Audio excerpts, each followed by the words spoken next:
Guten Tag. Schönen guten Tag. Herr Kudic, haben Sie gut hergefunden? Ja, auf jeden Fall. Wunderbar. Ja. So, wollen Sie reinkommen? Kann ich die Jacke abnehmen? Gerne. Und Ihnen vielleicht was zu trinken anbieten? Ja, einen Kaffee würde ich nehmen. Ja. Cappuccino, Espresso. Cappuccino wäre gut. So, super. Bekommt. Zucker ist im Töpfchen. Ah, Dankeschön. So, und Sie haben sich erfreulicherweise dazu entschieden, sich einen Maßanzug machen zu lassen. Genau, richtig, bei Ihnen. Wunderbar, das finde ich auch sehr gut. Und wissen Sie schon, in welche Richtung es gehen soll? Das wird mein erster Maßanzug werden. Und ja, ich suche eigentlich was Generelles. Es ist eine Hochzeit im Herbst, die ansteht. Das ist quasi der erste Einsatzzweck. Ja, aber es soll eigentlich was sein, was jetzt nicht so super speziell ist, sondern was auch ein bisschen einen breiteren Anwendungsfall hat quasi. Also nicht so, weiß ich nicht, kein reiner Businessanzug, sondern eher sowas, was man auch mal zu einem festlichen Anlass tragen kann. Gut, Sie haben jetzt ja gesagt, dass es Ihr erster Maßanzug ist, den Sie sich herstellen lassen. Und ich denke, da macht es Sinn, dass ich vielleicht einmal klar, wie wir arbeiten. Das ist nochmal ein Unterschied zu konfektionären, Maßkonfektionären. Ich nehme einmal Ihre Maße auf. Ich werde aufschreiben, was Sie an Gestaltungswünschen haben, und daraus werde ich einen Vorschlag machen im Schnitt. Und wir werden 3 Anproben am ersten Anzug machen. Die erste Anprobe wird noch sehr roh sein. Das heißt, Sie haben noch alle Gestaltungsmöglichkeiten, können immer intervenieren.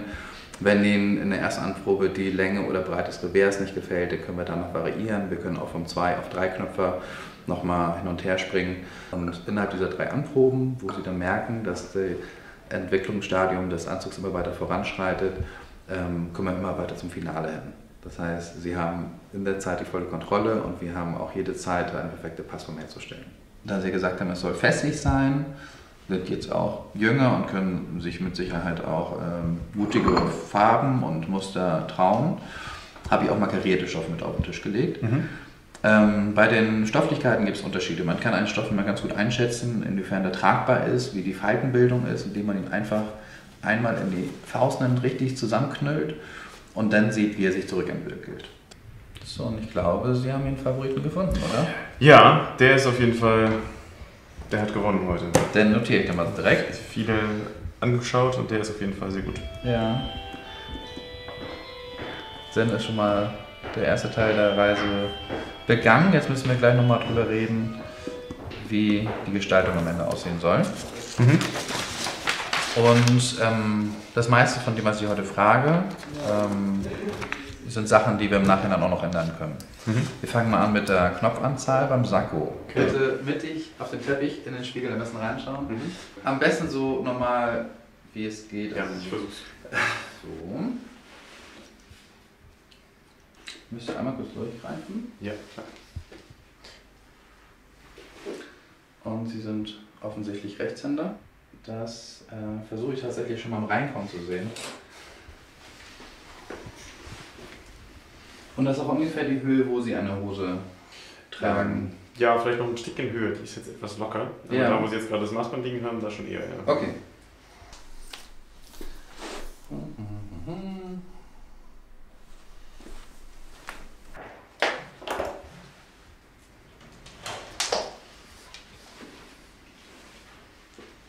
Können wir jetzt mal feststellen, wie Ihre Körperbalance ist. Dazu benutze ich ein Notmaßband. Meine Körperbalance. Genau, also nicht absichtlich gerade hinstellen, ansonsten tun wir uns schwieriger später in der Anprobe.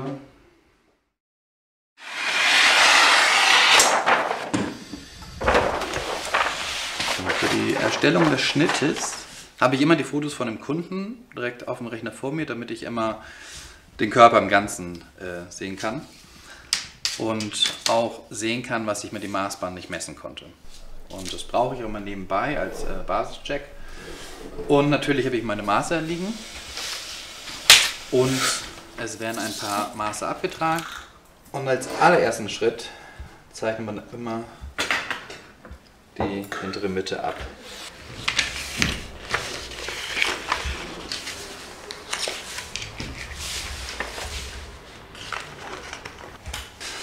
Dann mache ich genau das, was ich mache, wenn ich den Schnitt schon erstellt habe. Dann brauche ich auch, um den Stoff zuzuschneiden. Und das ist auch jedes Mal so ein bisschen ein Kennenlernen des Stoffes. Jetzt kommt das Ausrichten der Schnittteile. Da gibt es mehrere Regeln, die man beachten muss beim Karo.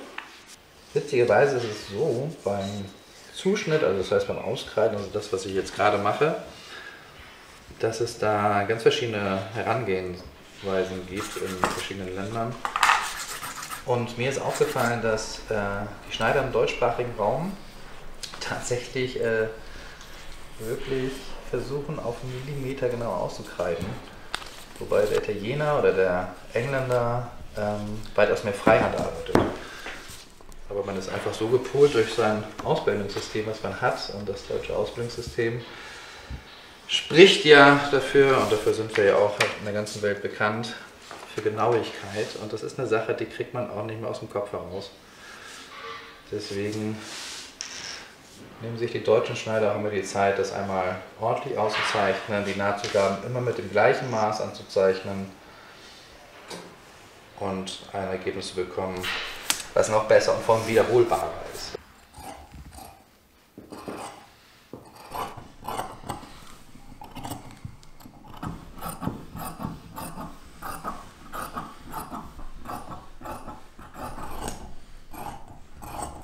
Ich lege jetzt nur noch den Stoff zusammen. Dann mache ich 2 Ballen. Einmal mache ich einen kleineren Ballen mit Schnittteilen, wo die Mitarbeiter ihre ganzen Kleinteile selber auch zuschneiden können. Und den großen Ballen den brauche ich später nochmal, um den Besatz und die Ärmel zuzuschneiden. Da dürfen die Mitarbeiter nicht ran, weil mir ansonsten deutlich was fehlen kann. Also beim Sakko ist es auch wie gehabt, mit einer kleinen Ausnahme. Und wenn du die Stiche bei den Sakkos eingeschlagen hast, dann kannst du mir die Sakkoteile wiedergeben. Dann fängt meine Arbeit an. Wunderbar.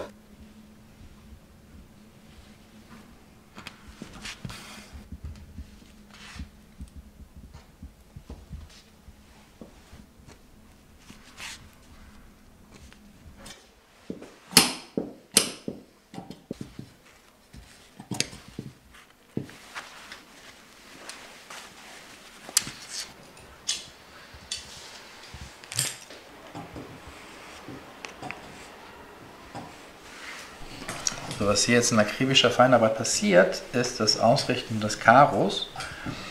Dazu stecke ich mir alle Querstriche, die ich habe, mit Nadeln zusammen und dann kann ich auf der Rückseite gleich kontrollieren, ob ich auch wirklich die Karos auf beiden Seiten stimmig erwischt habe.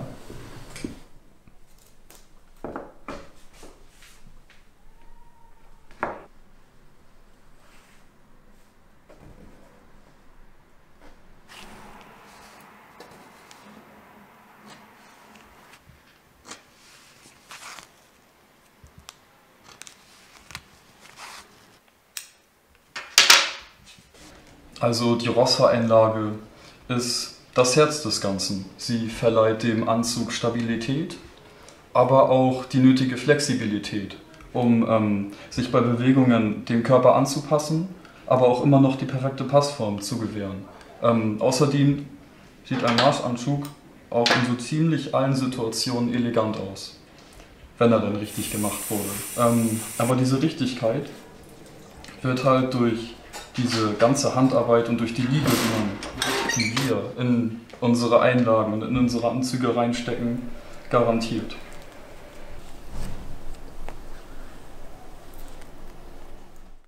So, was jetzt kommt, ist die Dressur der Teile. Hört sich erstmal sehr spannend an. Ist es auch.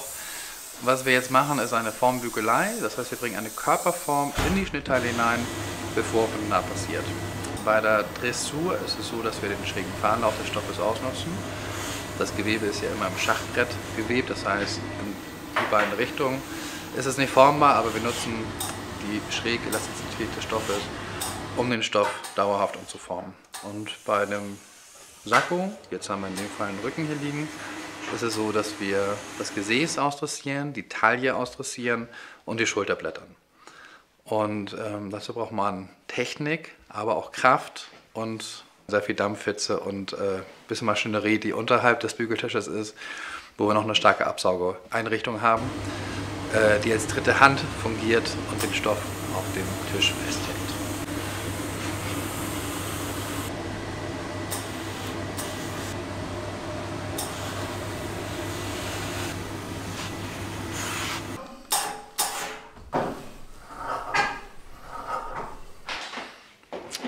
Und das ist alles Technik.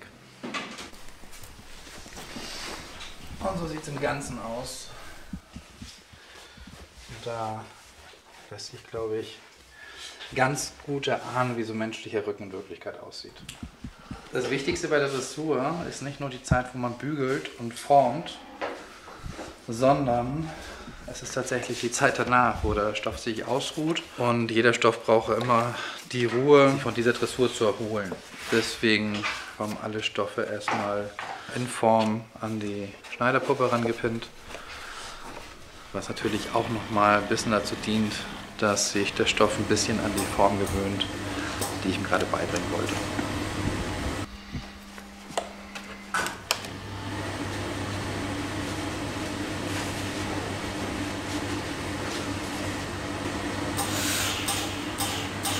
Für den Oberfaden benutze ich Blau, der mit der Oberstofffarbe harmoniert.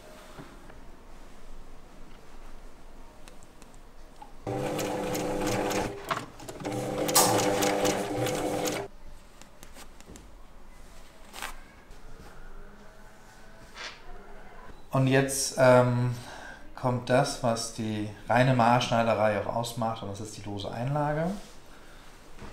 Das ist eine zweilagige Einlage aus vor allem Rosshaar, Pferdehaar, die formstabil erstmal gearbeitet worden ist. Und wir haben durch verschiedene Abnäher auch eine Form reingebracht, die dem Kundenkörper am nächsten kommt. Dem Beginn dieser Heftour ist es so, dass ich zum einen die Taillenlinie einmal nachsteche. Das ist für mich ganz entscheidend auch in der Anprobe, damit ich immer die Taillenbalance auch herstellen kann. Zum anderen ist es so, dass ich das Sakko vorne überfallen lasse, damit das Sakko, gerade wenn er sich vorne zu schließen hat, auch wirklich rumliegt und nicht aufsteht. Das ist für einige Schneider ist das ein Schönheitsideal tatsächlich. Dass die Kanten ein bisschen nach vorne schießen. Ich bin da aber eher ein Freund des Understatements und finde es schöner, wenn sich das Sakko einfach unbemerkt vorne um den Körper herumlegt. Die Einlage, die wir anfangs in Form gebracht haben, teilweise durch die Abnäher, dann auch das Vorderteil, was wir dressiert haben und auch in die Form gebracht haben des Kundenkörpers, haben wir jetzt in einer Harmonie zusammengebracht, dass beide Sachen gut funktionieren, dass es keine Wellen schlägt, dass es keine Blasen schlägt. Und so kann man hier jetzt sehen, obwohl es flach auf dem Tisch liegt, man kann wunderbar die Brust sehen, die wir jetzt hier eingearbeitet haben, die der Kunde auch hat. Das ist ein athletischer Kunde und den Platz will ich ihm da auch nicht wegnehmen. Zudem kann man hier oben ganz wunderbar erkennen, ich habe den Halsring etwas ausgedehnt, damit sich das einfach gut hinlegen kann, damit ich es über die Halswurzel legen kann. Und hier sieht man noch eine weitere Welle. Diese Welle ist auch als Achselholung bekannt unter Schneidern. Dient dazu, dass man einfach die gesamte Strecke, die man hat, von Schulterknochen bis zum Halswurzel, die tendenziell eher ausgeholt ist, schön hinlegen lassen kann.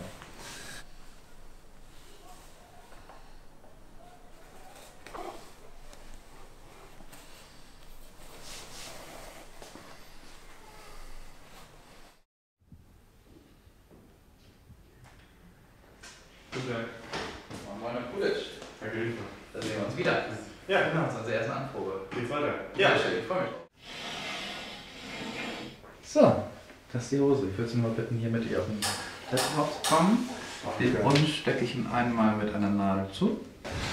Und ich habe Ihnen die Hose erstmal oben ein bisschen lockerer geschnitten, damit ich die Möglichkeit habe, an Ihrem Körper zu modellieren. Und ich würde Ihnen erstmal ein paar Vorschläge machen. Sie können mich immer wieder bremsen.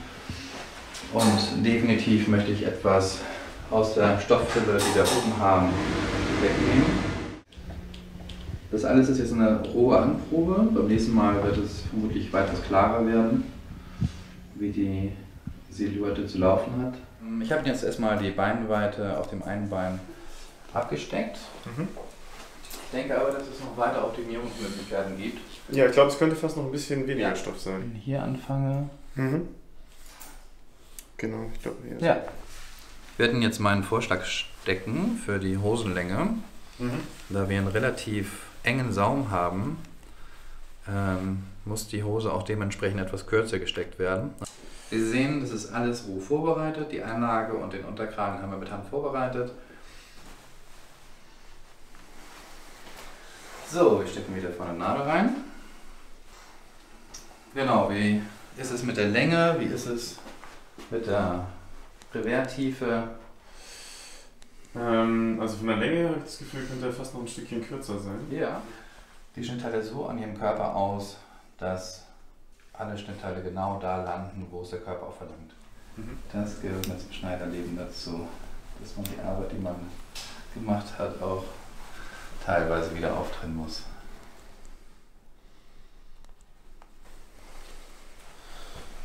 Ja, aber nee, so finde ich es von der Länge eigentlich ganz gut. Soll ich es genauso machen? Ja. Okay, dann nehme ich genau die Länge, dann können wir jetzt über die Reverbreite und Tiefe nochmal reden. Also Schließknopf sollte ein bisschen höher ansetzen, ne?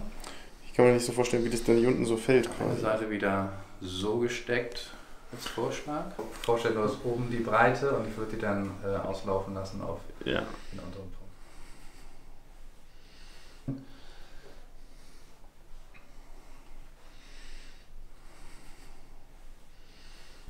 So, ich mache jetzt mal den Verlauf. Der Brustlein ist etwas gerade. Und dann haben wir auch schon das Wichtigste besprochen. Ich würde Ihnen gleich nochmal den Rückspiegel. Nach der ersten Anprobe werden die Hosenteile wieder auseinandergenommen und anhand der gesteckten Nadeln während der Anprobe kann Sandro dann Linien für mich auszeichnen, die ich mit einem kontrastreichen Garn einziehe.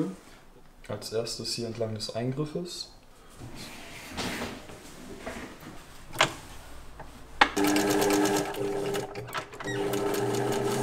Nun bin ich dabei, den Flügeltascheneingriff durchzupunkten. Das ist im Endeffekt die fertige Flügeltasche.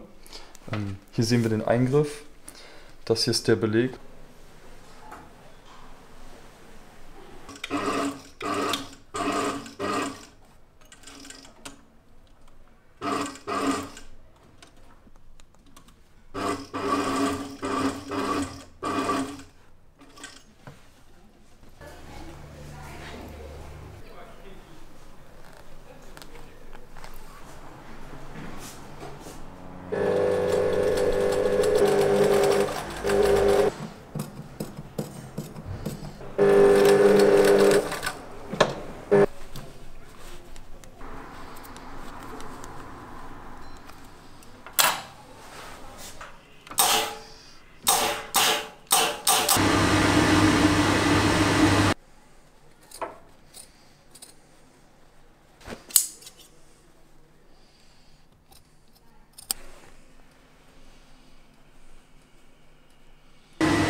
So, nachdem wir das große Vergnügen hatten, dass das Muster gerade bei einer Karo-Brustleistentasche gut gepasst hat, geht es jetzt darum, dass ich sie in ihrer Position und Musterverlauf mit Handstichen fixiere.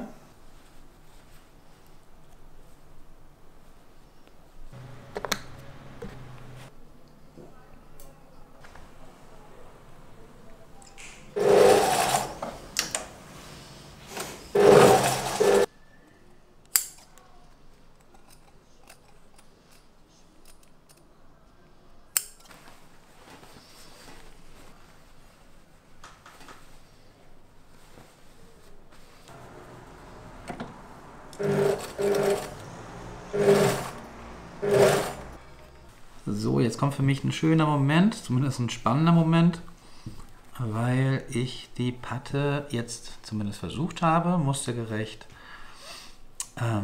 auszurichten, nach den Maßen, die ich brauche.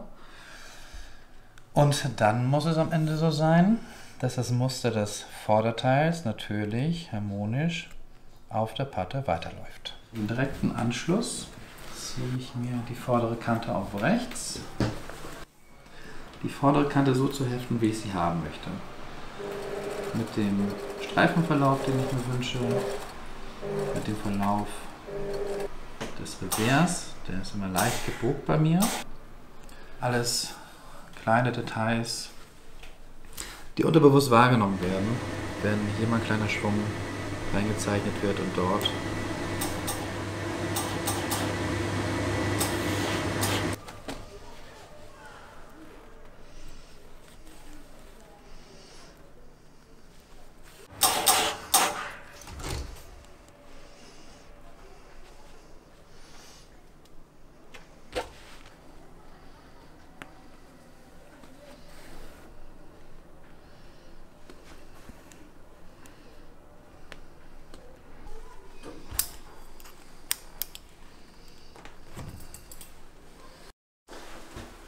So, wie finden Sie die Hose denn bei der zweiten Anprobe jetzt? Ja, sitzt auf jeden Fall hervorragend, muss ich Ja. sagen. So. Ja. Wir haben noch einiges modifiziert. Wir haben ja das Bein kürzer gemacht, wir haben es auch wesentlich schmaler gemacht. Jetzt würde ich Sie mal bitten, die Beine einmal anzuziehen, als ob Sie Treppen steigen würden, ob Sie Sind wir noch oben? immer noch genügend Bewegungsweite haben, weil Sie es ja deutlich schmaler gemacht haben. Das heißt, wenn Sie jetzt an der Grenze sind, wo Sie sagen, naja, das könnte mir zu stramm sein, dann können wir gerne noch mal ein bisschen weiter werden. Nee, sieht aber nicht okay aus. Also. Ich finde, das steht noch sehr, sehr gut. Also gerade mit dem engen Bein. Mhm. Würden das auch die Schuhe sein, die Sie zu dem Anzug tragen würden? Oder? Nein, wahrscheinlich nicht. Ja, sonst können wir bei der nächsten Anprobe nochmal vielleicht mit den exakten Schuhen nochmal gucken. Mhm.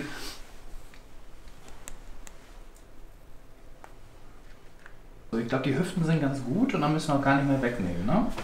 Nee, ich glaube nicht eigentlich. Ich würde einmal die Taschen aufmachen, Mhm. weil es schon auch so ist, dass diese Flügeltaschen auch ein bisschen Luft brauchen.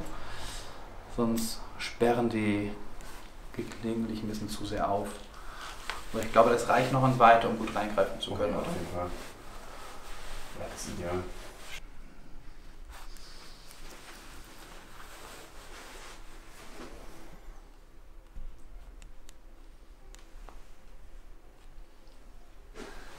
So, jetzt kommen wir zum Sakko und da will ich erstmal die Innenverarbeitung zeigen. Futterauswahl, unsere Innengestaltung und auch die Zierstiche, wie Sie sich die Zierstiche gewünscht haben, haben wir hier reingesetzt. Inklusive der Stickerei, die Sie sich gewünscht haben. Ah, wunderbar. Ja, schön. Ja. Dankeschön. So, dann versuchen wir ein bisschen mal einzusteigen. Ganz schön angezogen fühle ich mich Ja. jetzt gerade. Der erste Eindruck bisher. Ja, sitzt sehr gut. Ich habe aber das Gefühl, dass es um die Brust rum noch gerade ein bisschen eng ist. So. Das kann ich nochmal weiten. So, und die Länge, das haben wir nochmal gekürzt zum letzten Mal. Ja, Das ist auch die Länge, die Sie nach finde ich super. hoffe Ja. zumindest. Ist da oben noch die Möglichkeit, dass wir das mal kurz nachstecken.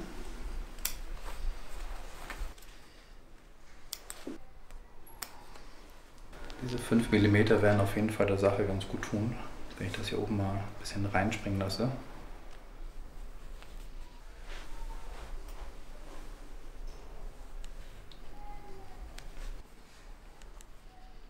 Ich werde ihn gleich nochmal den Rücken ein bisschen stecken. Hier den Arm hochlege, dann Ja. merke ich halt, wie es hier quasi zieht. Ich weiß jetzt noch nicht, ob das das Hemd ist oder ob das das Sakko ist.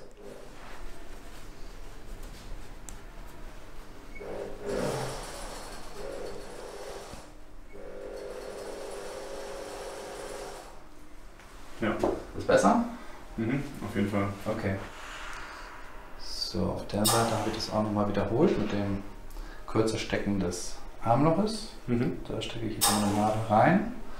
Wir haben auf jeden Fall alles rausgeholt, was man gut rausholen kann. Und vor allem, was ich ganz schön finde, ist, dass wir es geschafft haben, die Brust ganz gut einzupacken mit das Sakko. Mhm.